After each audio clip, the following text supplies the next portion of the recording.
Hi, this is Matt, developer of Streets of Rogue 2. Thank you for checking out this second devlog.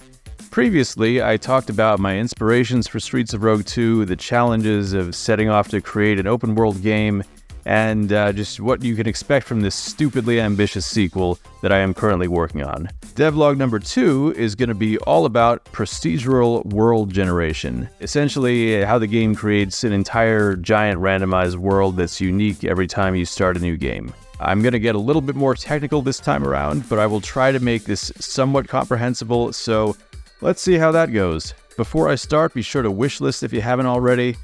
Join our Discord if you want. There's links below to all this stuff. Also, just remember, as with the last time, all the footage that you see is very much a work in progress. So if you see things that don't look right, just try to block it out of your memory or something. So first off, a few words about procedural generation. Procgen is a tool that I've been using for a very long time now. The original Streets of Rogue made very heavy use of it in creating environments, quests, itemization, you name it. I try to make use of it wherever I can, as a means of adding variety and surprises to the game. As I found, it's actually very easy to create a lot of randomized content for your game using procedural generation. What's more difficult and time-consuming is creating content that's fun and balanced and interesting, and not just like a random, jumbled, dull mess. The type of randomness that I'm doing is actually a very tightly controlled sort of randomness that needs to deal with a lot of edge cases and problems that can pop up. Just bear in mind, I'll be going over the broad strokes of world generation, but I'm also going to be glossing over a lot of the small details. So jumping right into it, Streets of Rogue's map at its default size is meant to be like a scaled down version of a very small country, which still ends up being kind of enormous. So how do you make a small country starting from absolutely nothing? Well, there are some algorithms out there that can help us out. Take note of these: Perlin noise, blue noise, cellular automata, diamond square. There's plenty more out there. And if you're writing a game, you can find code that you can just copy and paste and use these algorithms yourself. So what do they actually do? Well, they essentially generate randomized textures like what you're seeing here. See, I created a little program in Unity where I can feed data into different algorithms and it just spits out results like these. This is using the Perlin noise algorithm to generate this noise that you're seeing right here. And as you can see, I can adjust different values, like say this one right here. Let's see what happens. All right, so I'm just going to refresh right here, and yeah, it looks a little bit different. You can just keep adjusting this all day and getting different results. There's really a wide variety of different types of results you can get with this. So for this particular image, I wanted it to be 140 by 140 pixels. When I ran the Perlin noise algorithm, what it actually gave me is an array of 140 by 140 numbers. All right, so let's just say, pretend this is pixel 20 on the x-axis and 30 on the y-axis right here that I'm pointing to. But let's just say the algorithm gave me the number 10 at that position. And I've said in my programming, okay, every time I get a number that's between value 8 and 12, I want to stick a blue pixel at that position. And magically, I end up with something like this. And maybe these gray areas represent numbers 0 through 7, and then anything after 12. Yeah, magically I get these things that look like blue lakes. And that's basically how the different features of the world map get generated. You can see like these lakes right here look pretty similar to the ones that I just showed you in the little program that I wrote. So this world map that you're seeing in the game, this gets broken down into what I call regions, which I'm selecting right now with my white box.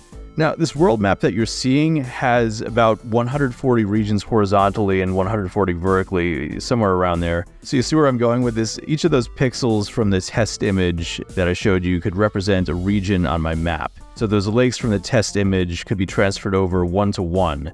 So I'd have a world map with lakes on it. And I can do something similar if I want to create forests, for example. Like you see these green areas here, these could be forests, or mountains, or just any kind of like geographical mass. You just take different values from the Perlin noise. Like I mentioned, using values 8 through 12 to get the lake. Well, suppose maybe I use values 2 through 5 to get the forests. Or maybe we just run an entirely different set of values altogether and get a totally different result, and then just find a way to combine the first result with the second result. I ran an entirely different set of values to get the ocean that surrounds the country, which ends up looking something like this in my test image. See there, we are now an island essentially.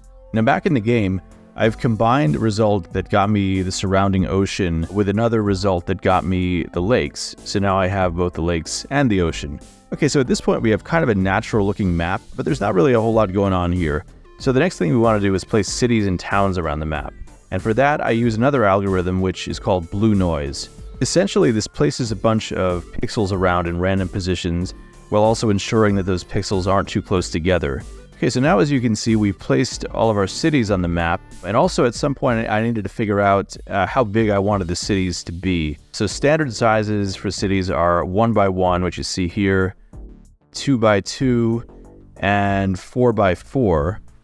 And for larger cities, I just kind of like to graft a bunch of regions together. I actually impose limits for how many cities of different sizes there can be on the map, so you don't end up with like too many enormous cities or too many small cities or whatever. By the way, all of that is going to be adjustable for players when you're first generating the map. So yeah, if you want a map with no cities, you can have that. If you want a map with a ton of cities, a ton of large cities, you can have that. Yeah, and same goes for landscape generation. You'll be able to make whatever you want there as well. So I don't think the NPC artificial intelligence would really know what to do with a map like this right now, but hopefully one day it will, and then you can like recreate Waterworld or something. Okay, so cities are in, but they're looking maybe a little bit isolated. Now, is it possible we might be missing something here? Possibly roads, maybe?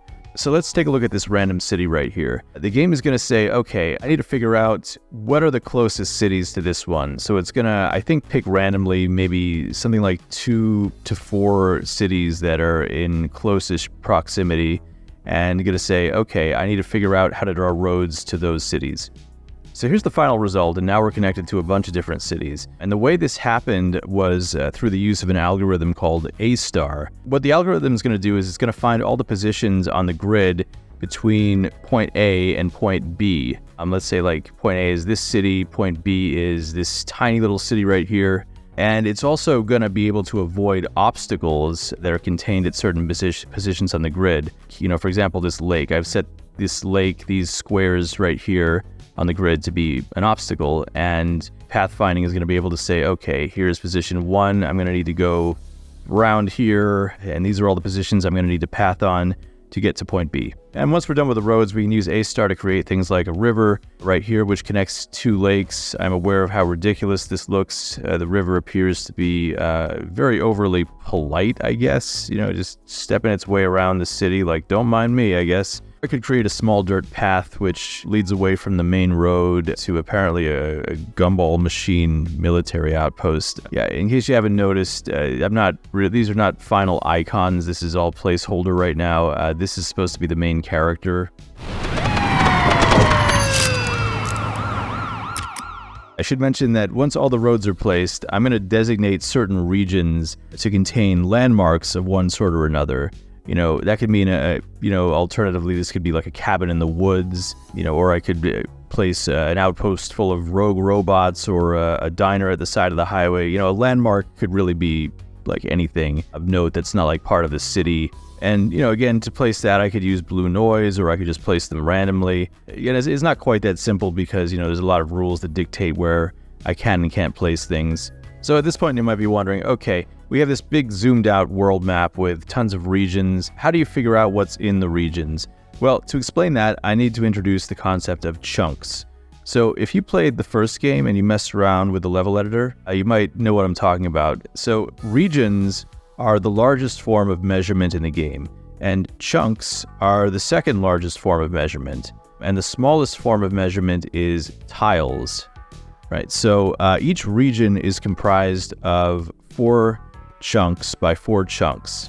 This right here, what you're seeing is a chunk in the level editor. And each chunk is comprised of 16 by 16 tiles. And here in the level editor, I can create handcrafted content. So it could be a building like this cabin that you're seeing right here, or, it could be a graveyard. It could be literally anything that's handcrafted. So let's just say that during the world map generation, the randomness led to a cabin being placed in the woods. Now, when the player actually walks over to that spot, the game is going to load in this chunk that I created in the editor, which you might recognize. It's the same one that we were looking at before. It's just been flipped and rotated. Now, right now, this is actually the only cabin chunk that I've created. so far, but I will be doing a whole bunch more, and then the game is going to be able to pick randomly from a pool of cabin chunks. And by the way, all these trees and rocks and foliage that you're seeing here, I'm actually using blue noise to help figure out the placement of these. This is still a first pass. I do want to improve the placements at some point. I think they're a little bit too uniform for my liking. I want to make them a little more scattered and random looking. Each type of region in the game has its own individual algorithm for chunk placement, and some of them are really complicated. Most notably the cities, which I would like to run through real quick. So let's take a look at this 4x4 region city. Now, as you see, there's roads coming in from a few different directions, and if we zoom in, you can see this is what it looks like a little bit closer. I have the road coming in over here, here, and here. So the first thing I do when I'm trying to figure out how these roads are going to look is I figure out exactly where these entrances are going to be. And then from there, I need to essentially connect all of these entrances so that there is a main path. So there's always a way to go in the city one way and come out another way. Then once we have our main path, I can go in and add some random kind of like side roads and loops and things, which you see over here. And this was actually not done using A-Star or any other system that I've mentioned here. This was just done using my own proprietary little system that I made. Here's a view of what this looks like in the actual game. You can't quite see the whole map right now because the game only loads a certain number of chunks at once, but you kind of get the idea. So now that we've done our road placements, we can actually place buildings into the city. The buildings that you see here I've already placed, and these are built essentially the same way as the cabin that you saw earlier. Each of these that you see here is handcrafted. So the number of buildings that are in a city and the size of those buildings and the placement of those buildings and the type of buildings, that's all dependent on the type of city. You know, like for example, an industrial town might have a lot of office buildings and factories in close proximity, whereas a rural town might have a small number of farms that are spread far out from each other. Now, in order to place these buildings, we need to find a random location that's directly next to a road chunk, like this right here. And once we find that location, we need to flip and rotate it so that it faces the road. And once we've reached a certain quota, I guess, of roadside buildings, then depending on the type of city, we might want to place some more chunks randomly in other locations, like this one right here, not next to any roads. Right now, this looks like just a regular building, but in the future, it'll probably be like a park or something like that, because, you know, that would make sense as something that would appear in a location like this. And throughout all this, we need to make sure that we don't place two buildings on top of each other or place two police stations directly next to each other or something like that. You know, again, there's tons of rules here. Like, to get it working on a basic level isn't too bad, but you know, the number of things that can go wrong here is kind of astronomical. There are thousands and thousands and thousands of lines of code devoted to making sure that these buildings get placed properly, and I assure you that I am far from finished with this as well. You know, what you're seeing here is pretty much a first pass with very little fine-tuning. You know, there's just too much open space in spots like this right here that probably end up being a park or something like that. There's only a very small pool of building chunks right now. Like, I mean, you're probably seeing like this is the same building as this, and this is the same as this, and they're all the same. You know, it's just a lot of repetition here. Fortunately, the really difficult coding stuff is in good shape at this point, but you know, the devil's in the details, and you know, as far as the way these cities are generated goes, there's still a long way to go. I mean, the same really goes for any aspect of world generation. I'll definitely be chipping away at this stuff for years to come, probably. But so far, I'm real happy with the results. The world is starting to fill up with a more and more unique and diverse set of biomes.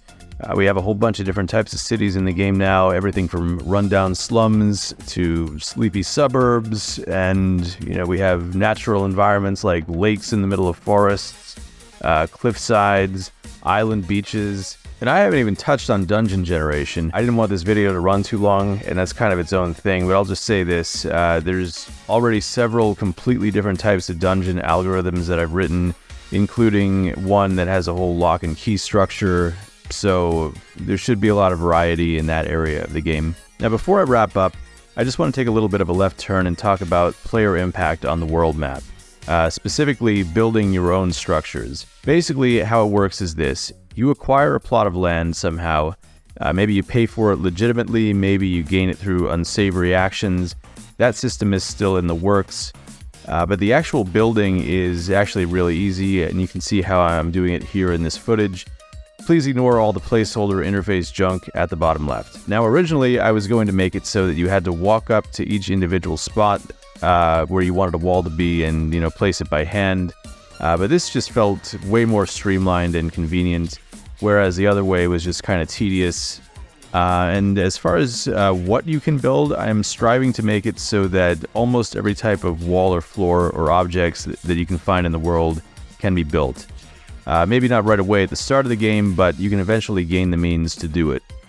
Also, I want to allow players to place pre-made buildings rather than do the building themselves if they want. So if you hate building things, you won't have to do it. And maybe in the future, I will allow players to actually zoom out and place buildings like they would in a city building game. Like maybe if they become the mayor of the city or something. Although the game doesn't allow you to build anywhere you want, I will probably include a mutator with the game that actually, does allow you to do that, just as long as you're okay with a hefty dose of jank. In that case, you'd be able to do ridiculous stuff like what I've done here. As you can see, the artificial intelligence, it can handle NPCs and other cars in the road, but a brick wall in the road, that is a bridge too far. And also, I don't think the AI is accounting for this particular edge case right here. I seriously wonder if there's anyone who didn't do this in The Sims. I was not planning to allow NPCs to soil themselves or starve to death, but, I guess we'll see if there's demand for it. Anyways, I hope you enjoyed this look into the world of Streets of Rogue 2. Remember to wishlist the game on Steam, and stay tuned for the next devlog, which is coming, I suppose, whenever I find the time. Which in this case appears to be 2:47 a.m. Oh dear, I should not have done this. Okay, good night everybody.